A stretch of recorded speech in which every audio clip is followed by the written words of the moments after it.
Bonjour à tous, Échappée saison 3 épisode 6 consacré aujourd'hui à Paul Sexas, victime d'une chute sur le Tour Auvergne-Rhône-Alpes. À 2 semaines maintenant du Tour de France, doit-on s'inquiéter pour lui?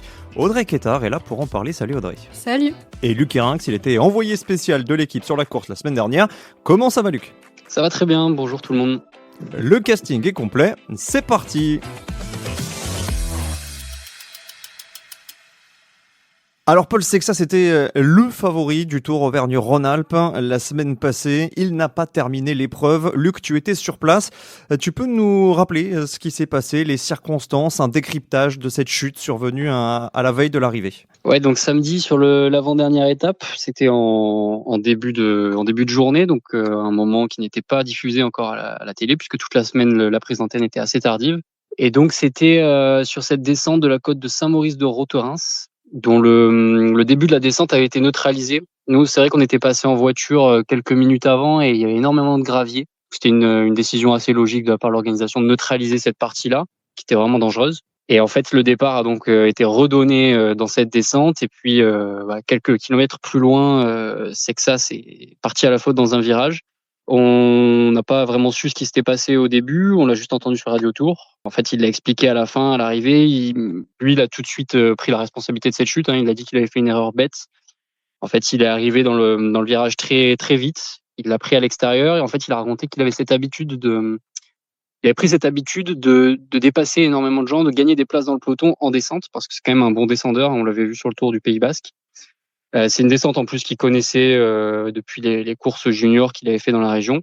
Et sauf qu'en fait, ce jour-là, il est arrivé trop vite. Il est arrivé sur la limite du fossé où il y avait encore des graviers, donc sa roue a glissé. Et il est parti à 70 km/h. Il a dit qu'il avait fait un vol plané. Et donc, il s'est arraché partout. Il est reparti avec le maillot, le cuissard déchiré en sang, les mains complètement déchirées alors qu'il avait des gants. Mais il a quand même réussi à finir cette étape. Évidemment, c'était beaucoup plus compliqué pour le général ensuite. Puis avec cet abandon le lendemain, c'était définitivement mort. Audrey, évidemment, il y a eu beaucoup d'analyses depuis cette chute. Certains ont pointé ces prises de risques régulières de Paul Sexas dans les descentes. C'était le cas notamment sur le Tour du Pays Basque lorsqu'il était maillot jaune. Est-ce que c'est quelque chose qui t'a marqué toi aussi? Est-ce que ça a rendu finalement cette chute quasiment inéluctable? Ça devait arriver tôt ou tard? Je pense que sa prise de risque, pour lui en tout cas, elle est toute relative. Cette question est revenue sur la table donc au Pays Basque et là au Dauphiné. Et à chaque fois, c'était des descentes qu'il connaissait très bien. Il le rappelle lui-même. Comme l'a dit Luc, cette descente, il l'a faite à la Classique des Alpes il y a 2 ans quand il a gagné. Donc, il la connaissait très bien. Après, la prise de risque, là, a amené un petit peu trop de gourmandise. Mais en même temps, je pense que c'est que ça, s'il marche à la confiance. Sur la 4e étape, justement, du Pays Basque, il avait été bien attaqué dans l'avant-dernière montée. Et ensuite, dans la descente qui a suivi, il avait essayé de montrer un petit peu les muscles en attaquant dans une descente. Bon, est-ce que c'était une bonne idée? Peu importe. Mais il avait dit à l'arrivée qu'il avait un bon niveau en descente parce que psychologiquement, il se sentait à l'aise et il marchait comme ça. Il disait qu'il n'était pas tout le temps bon en descente et que ça dépendait des périodes de l'année et de son niveau de confiance. Après, je pense qu'il faut qu'il apprenne à doser entre confiance et faisabilité. Et je pense que c'est pas tant la prise de risque, c'est plus une erreur. Mais après, ne pas se poser de questions en descente, ça reste un peu un luxe. C'est un avantage psychologique énorme de ne pas avoir des pensées parasites qui viennent dans la tête et se dire « Ah bah, ça se trouve, là, en fait, si je tombe, c'est terminé ». Je vous demanderai tout à l'heure si cette chute est un mal pour un bien pour la suite de sa carrière. En attendant, Luc, tu l'as dit, Paul Sexas, le samedi, a terminé l'étape. 7e, il était 6e du classement général. Il est reparti le lendemain avant d'abandonner, certes. Est-ce que c'est l'état d'esprit d'un champion, ça? D'un gars qui ne lâche jamais rien? Ouais, c'était assez impressionnant et tous ses coéquipiers étaient impressionnés. Je me souviens d'Aurélien Paré-Peintre qui, à l'arrivée, nous dit... il était lui-même à bout de souffle. Il nous dit, mais enfin, c'est pas un humain, quoi. Je comprends pas. Donc, Paré-Peintre l'a attendu, en fait, au moment de la chute parce qu'ils sont à peu près la même taille et donc c'est lui qui est censé lui donner son vélo en cas de pépin. Et Paré-Peintre nous a dit, mais en fait, moi, je suis reparti parce que je me suis dit que jamais il allait se relever, prendre son vélo et continuer la course. Il disait, sur 100 coureurs, il y en a 95 qui auraient abandonné. Et lui est reparti, non seulement il a fini, mais il a réussi à retrouver le peloton, il a réussi à limiter la casse dans la dernière montée. Et le soir même, il paraît qu'il était encore hyper motivé. Le lendemain matin encore, dans la vidéo où il annonce qu'il prendra le départ, il le dit, ah non, nous on n'abandonne pas. Donc c'est quelqu'un qui a cet état d'esprit d'aller toujours vraiment au bout de lui-même. Et il a un rapport particulier à la souffrance. Il en a souvent parlé, il voit la souffrance vraiment comme un moteur de sa progression. Et je pense que ce jour-là, il a senti que ça allait le faire progresser, qu'il allait en tirer une leçon, qu'il allait en tirer des enseignements. Je pense qu'il a gagné beaucoup de confiance sur ses capacités de résilience, mais aussi sur la force de son équipe, parce que pouvoir le tracter, le ramener ce jour-là, c'est non seulement un état d'esprit de champion, mais c'était un état d'esprit de champion collectif. Et on a vu à quel point il s'était vraiment installé comme leader dans cette équipe. Si on juge un peu la situation plus froidement, c'était peut-être pas forcément la meilleure idée du monde de repartir le lendemain.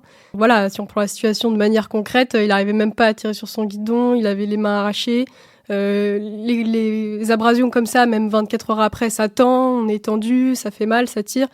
Donc je comprends l'idée de la souffrance, mais pendant 4 heures rouler en ayant mal de partout juste pour un accessite, bon après, je comprends aussi qu'il y avait cet esprit où c'était remercier et s'excuser auprès de ses coéquipiers qui s'étaient mis quand même dans le mal la veille, et cet état d'esprit de leader de se dire bon, on y va pour eux.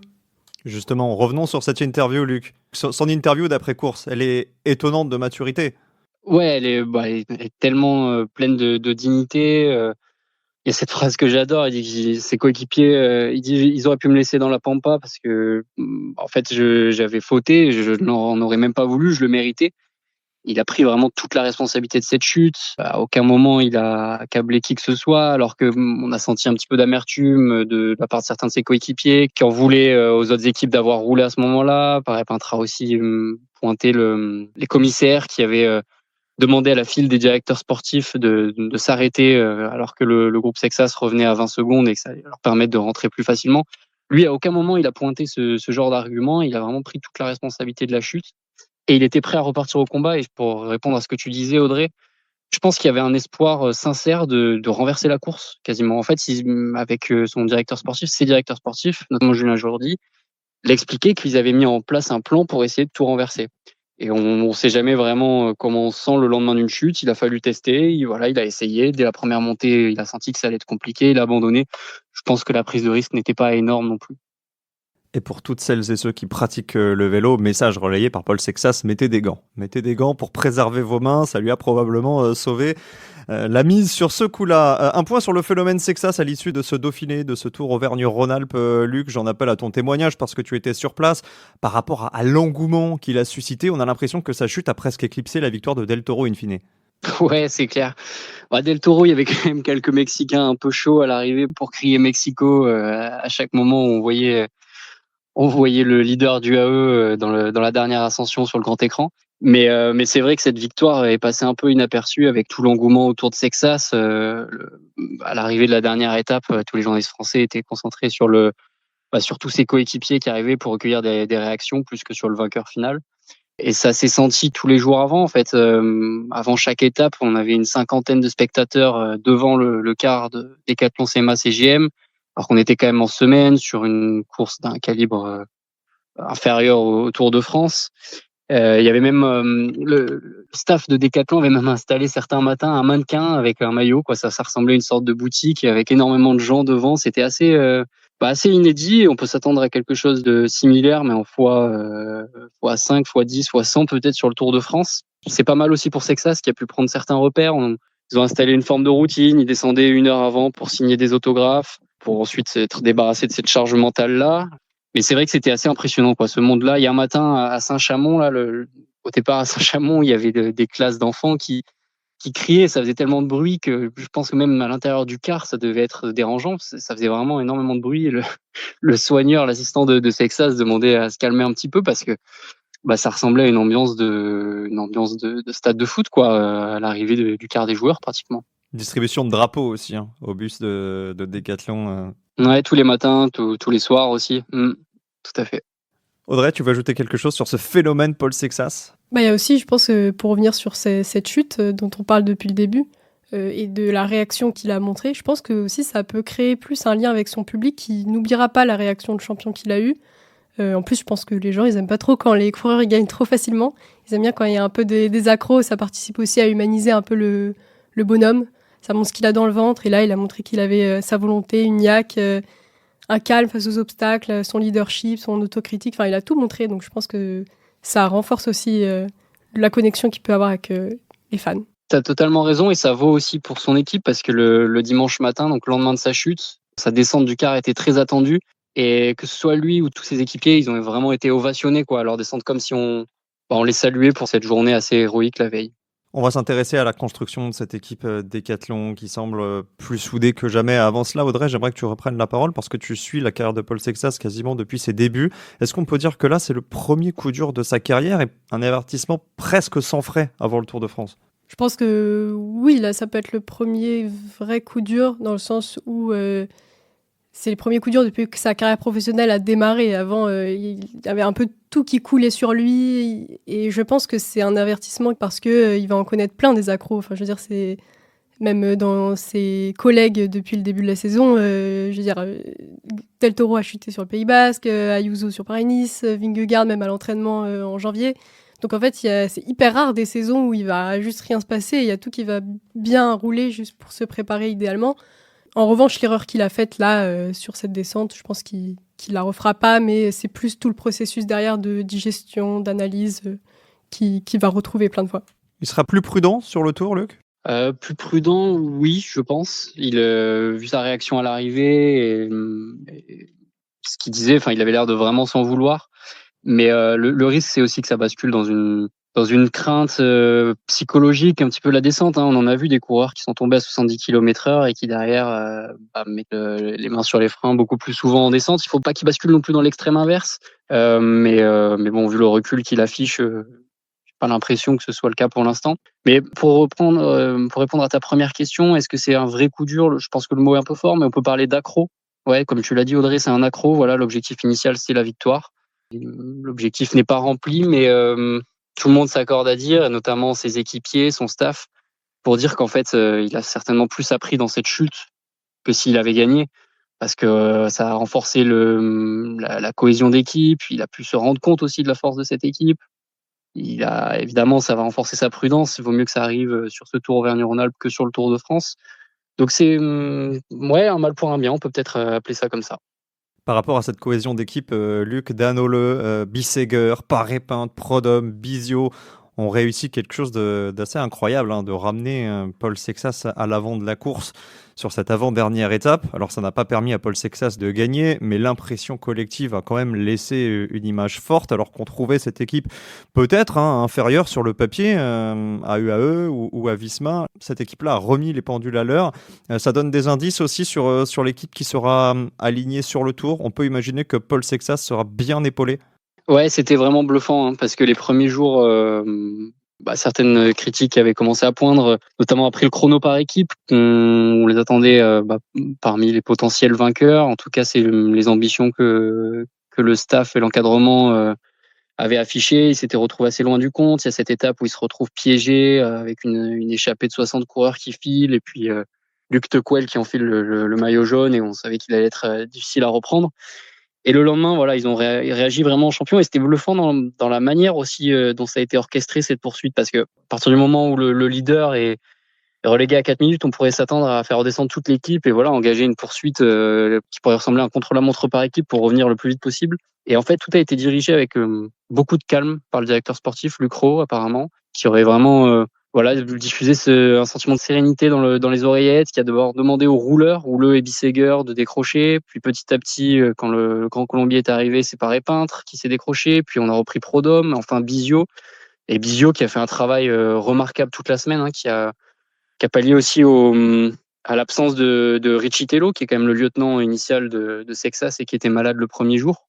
Donc cette équipe a rassuré et surtout s'est forgé un état d'esprit, une cohésion, quoi. C'est vraiment le mot qui est revenu. Et ça a donné des indices. Alors bon, on savait déjà que Houle, Bissegger, Paré-Pinte, Prodhomme devraient figurer dans la composition pour le Tour de France. Richie Tello aussi, évidemment. Maintenant, il se pose quelques questions pour les 2-3 dernières places. Léo Bisio n'était pas prévu initialement sur le Tour de France, mais il a réalisé une semaine vraiment incroyable. Il a l'air très proche de Sexas, donc ce serait difficile de ne pas le voir sur ce Tour. Et ensuite, il avait été évoqué les cas Mühlberger, qui a fait le Giro, qui a été assez épatant au Giro, qui pourrait épauler Sexas en montagne. Se pose la question aussi Tige Benoît, qui n'a pas couru de la saison, qui a repris la mercredi au Tour de Suisse, à voir dans quelle forme il se situera. Et puis le sprinter Olaf Koy, recruté cet hiver, qui est revenu fort, mais visiblement visiblement, il sera écarté de ce Tour de France pour donner la priorité à Sexas. Félix Gall, pas dans l'équation, hein, tu confirmes? Félix Gall, son nom n'est pas revenu ces dernières semaines, pas pendant le Tour Auvergne-Rhône-Alpes non plus, mais voilà, il reste ces 2-3 dernières places qui restent vacantes et en tout cas incertaines. Donc on ne peut pas l'exclure totalement non plus. Audrey, rassurée aussi par l'équipe qui entourera Paul Sexas sur le Tour. Oui, bien sûr. Après, Luc a évoqué Coy à la fin, donc oui, visiblement, il sera écarté, mais c'est presque un peu dommage parce que ça aurait pu enlever un petit peu de pression à Paul Sexas. Si Olaf Coy avait accroché une victoire, ça aurait aussi motivé tout le monde. Donc oui, c'est peut-être un peu dommage, mais c'est pas grave. On a des précisions, Luc, par rapport à cette histoire d'Olaf Coy. Pourquoi on ne le prend pas? Parce que c'est all-in autour de Paul Sexas. Il aurait fallu amener un train, ça aurait déséquilibré l'équipe. Ouais, c'est le manager général, le directeur général Dominique Serriès qui s'est prononcé ces derniers jours dans la presse et qui avait dit que visiblement Olaf Coy ne figurerait pas dans la liste pour le Tour, alors que c'était un petit peu une promesse qu'il lui avait fait cet hiver au moment de son recrutement, mais je trouve ça assez compréhensible finalement. Sexas, on l'a bien vu cette semaine avec un forfait dès le premier jour. Le moindre équipier peut compter. Dès qu'on a un accro, on l'a vu, un Houleux, un Bissegger, c'est hyper important. Donc on pourrait peut-être pas se passer non plus de l'expérience d'un capitaine de route comme Benoît, d'un passe-partout comme Bisio. Donc je peux comprendre quand on voit les performances de Sexas cette saison qu'on veuille se focaliser sur lui et le mettre dans les meilleures conditions. Il faut qu'on s'intéresse maintenant aux conséquences de cette chute sur la préparation de Paul Sexas en vue du Tour de France. Audrey, alors il était au départ, on l'a rappelé tout à l'heure, de l'étape 8 avant d'abandonner. Est-ce qu'on doit s'inquiéter avant tout pour la santé de Paul Sexas, ou est-ce qu'on peut se dire une semaine après la course que le bilan est rassurant? Non, je pense qu'il n'y a aucune inquiétude à avoir. La seule inquiétude qu'on aurait pu avoir sur les jours qui suivent, c'est qu'il a de repasser des examens médicaux et que ça aurait pu révéler quelque chose d'autre. Ça arrive de temps en temps qu'il y ait des coureurs qui repassent des examens et à chaud, ils n'ont rien senti et en fait, c'était beaucoup plus grave. Donc, il n'y a rien eu de tout ça. Dans les jours qui suivent, ça tire, ça va faire mal. Le temps que la peau se régénère, mais je pense qu'il a bénéficié des meilleurs soins possibles et imaginables. Donc, je pense qu'au bout de quelques jours, c'est terminé et il y aura pas de problème. Il sera à 100% pour le Tour. Luc, le programme d'avant-tour, il est impacté ou pas? Visiblement non. Alors les nouvelles étaient déjà plutôt rassurantes dimanche. On parlait uniquement de plaies et de courbatures, rien de cassé. Et donc il a rejoint les Arcs 1950 ce jeudi, comme prévu, pour un rappel en altitude. Donc c'était vraiment ce qui était initialement programmé. Voilà, 3 jours de repos et puis reprendre l'entraînement ce jeudi pour un rappel d'altitude. Il devrait y rester jusqu'au mardi 23 et ensuite c'était 4 jours de reconnaissance d'étape du Tour de France qui était prévu. Et puis, il lui restera une semaine jusqu'au grand départ, sachant que voilà, la plupart des équipes descendent au moins 3-4 jours avant pour s'acclimater. Donc, visiblement, le programme initial est suivi. Et le programme initial, Luc, n'inclut pas les championnats de France, qui pourtant se déroulent pas très loin de chez Paul Sexas à la Tour du Pin. Ça, c'est quelque chose qui avait été anticipé aussi? Ouais, ça a été annoncé tout de suite, dès l'annonce officielle de sa participation au Tour de France. C'est vrai que c'était un parcours en plus qui aurait pu lui convenir. Enfin, de toute façon, tous les parcours semblent lui convenir. Mais c'est compréhensible aussi. On le voit, Tadej Pogačar n'a pas couru le championnat national en Slovénie depuis 2023. Vingegaard, n'en parlons pas. Voilà, c'est regrettable évidemment. On préférerait avoir tous les meilleurs coureurs au départ du championnat de France. Mais c'est compréhensible, il va découvrir le Tour de France, c'est déjà énormément de pression, énormément de sollicitations médiatiques, ça en aurait rajouté une couche à une semaine du Tour de France. Et c'est certainement un stress physique et mental dont il peut se passer, je pense.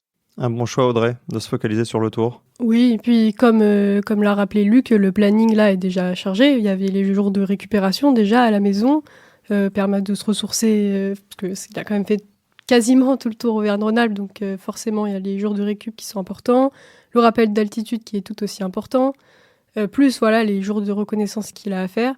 Donc franchement, il a déjà pas mal de jours de course dans les pattes par rapport aux autres favoris. Ça sert à rien de l'alourdir, il est jeune. Et puis ça n'aurait pas apporté grand-chose de l'aligner.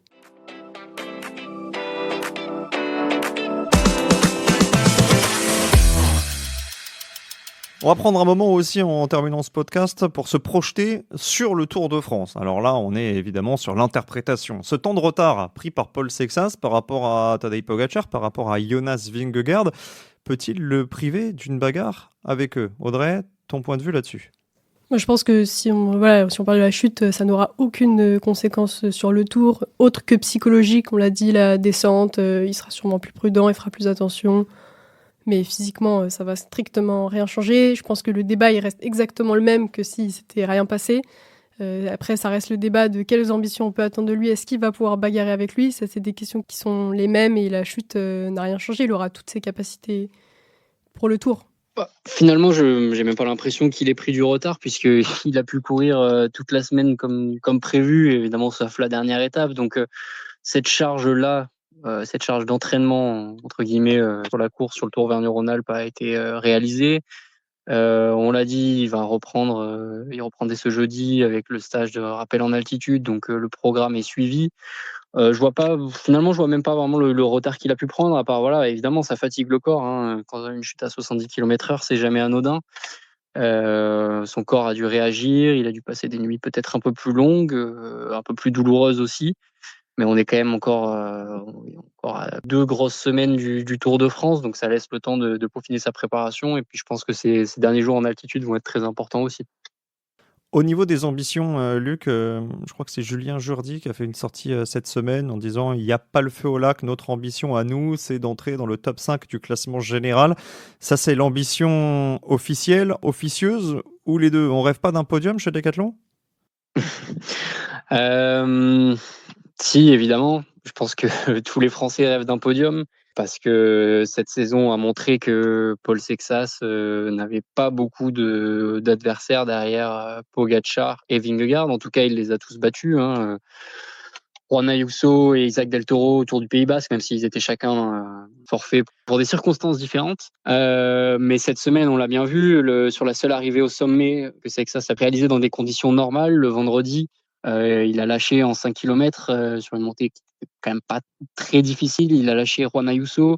Isaac Del Toro est resté dans sa roue sans vraiment le relayer non plus. Il a montré qu'il était apparemment le plus fort en montagne. Donc voilà, je pense que ces ambitions elles ne doivent pas être revues à la baisse et potentiellement chez Decathlon on rêve d'un podium et il est normal non plus de ne pas l'afficher, de se mettre trop de pression pour rien trop vite. Voilà, ça reste aussi un tour pour découvrir, même si Sexas n'aime pas ce mot-là et n'y va pas dans cette optique-là. Au niveau des considérations médiatiques et du grand public, je pense qu'on ne doit pas en attendre trop non plus. En fait, on aurait aimé avoir des réponses plus cette semaine, dans le sens où s'il avait gagné le Tour Auvergne-Rhône-Alpes, on aurait dit, bon, bah voilà, il était mis en montagne, il a lâché tel coureur. Et là, le seul élément de réponse qu'on a pour nous éclairer un peu, c'est voilà, vendredi, la première explication avec les favoris, où il n'a pas vraiment lâché Del Toro. Bon, il a pris très peu de relais et c'était très timide, mais Del Toro, il paraissait quand même très facile. Donc en fait, on a toujours un peu ce truc de où on peut le situer pour juillet. Mais il a montré tout un tas d'autres qualités qu'on a évoquées, qui seront tout aussi importantes en grand tour. Son leadership, c'est la façon dont il a réagi aux obstacles. Et ça, c'est des choses qui seront essentielles en grand tour. Il peut se passer tellement de choses. Et où il faut gérer un groupe sur le long cours. Donc ça, c'est aussi des choses... voilà, on a encore peut-être des interrogations sportives, mais il a montré vraiment d'autres choses. Il a apporté d'autres réponses. On va clore ce podcast avec une question d'actualité. Luc, je me tourne vers toi. On a appris cette semaine, c'était d'ailleurs une information l'équipe, que Romain Bardet, à partir de l'année prochaine, allait intégrer cette équipe Decathlon CMA CGM en tant que manager. Qu'est-ce qu'il peut apporter à Paul Sexas et quel regard est-ce que tu portes sur cette annonce? Romain Bardet va-t-il devenir une sorte de mentor pour le jeune Paul Sexas? Pour l'instant, cette idée est un petit peu rejetée. En tout cas, on prend beaucoup de précautions du côté de son équipe et du côté de Romain Bardet, hein, qui a donné un entretien ce jeudi à l'équipe. Voilà, il vient pour aider l'équipe surtout, pour servir de relais, c'est vrai, auprès de certains coureurs, servir de point de repère, c'est l'expression qu'il a utilisée. Mais à aucun moment il a mentionné précisément Sexas. Il nous a bien dit qu'il n'avait pas été en contact directement avec lui ces derniers mois, que ça n'aurait pas été un facteur non plus de sa venue. Mais on peut facilement imaginer que Romain Bardet apporte son expérience, évidemment, son expérience de deuxième du Tour de France, de Français qui cristallise énormément d'attentes, de sollicitations médiatiques, et tout ça, ça va être du temps de gagner aussi pour Sexas. Mais en tout cas, en 2026, Romain Bardet l'a bien dit, il arrive dans un rôle un rôle consultatif. Il ne sera pas forcément présent sur les courses. Voilà, il veut prendre beaucoup de recul d'abord pour appréhender ce poste et son nouvel environnement. Et prendra vraiment les responsabilités à partir de 2027. Donc, je suis pas certain qu'on sente encore dès ce Tour de France l'impact de l'arrivée de Romain Bardet auprès de Paul Sexas. Mais en tout cas, ça semble être une bonne chose pour Sexas, pour les années futures. C'est assez intelligent. C'est vraiment un coureur qui a beaucoup d'expérience et qui a vu aussi, qui a toujours eu envie de maîtriser tout l'environnement autour de lui, qui a déjà en tant que coureur, donc qui sera le plus à même de comprendre les besoins de Sexas. Audrey, le duo te fait saliver, Bardet-Sexas? Oui, vraiment. Après, c'est sûr que quand on voit 2027, Sexas, ça avance tellement vite qu'on se dit, d'ici là, il se sera passé 1 milliard de choses dans la carrière de Sexas. Mais oui, bien sûr, c'est sur l'expérience. Et puis, je trouve qu'ils ont ce côté, je trouve qu'ils ont des points communs. Ils se ressemblent un peu, ce côté un peu cérébral, d'appréhension de la course. C'est des gens qui sont réfléchis, qui sont calmes, qui sont des leaders posés, mais qui se mettent pas trop en avant. Donc, en fait, ils ont quand même plein de points communs sur la façon de fonctionner. Après, Sexas, il est hors norme, même si Bardet a une carrière tout à fait brillante. Mais oui, donc c'est sûr que c'est une association qui pourrait, sur le papier, très bien fonctionner. Merci Audrey, merci Luc, merci Léa Léostic à l'enregistrement. Alors n'oubliez pas votre rendez-vous avec l'équipe du Tour durant toute la course, toute la grande boucle. Nous on se retrouvera à la fin du mois de juillet pour un 7e numéro d'Échappée cette saison. Merci à tous, ciao ciao. Merci, à Salut. bientôt.